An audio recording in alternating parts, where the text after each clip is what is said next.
Kotahi te kia.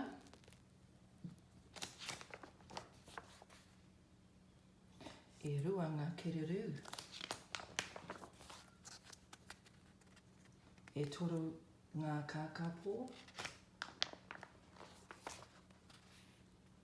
E whā ngā tui. E rima ngā ruru. E ono ngā kapuai. E whitu ngā waka. E waru ngā mokomoko. E iwa ngā whetū o Matariki. Tekau ngā tiki.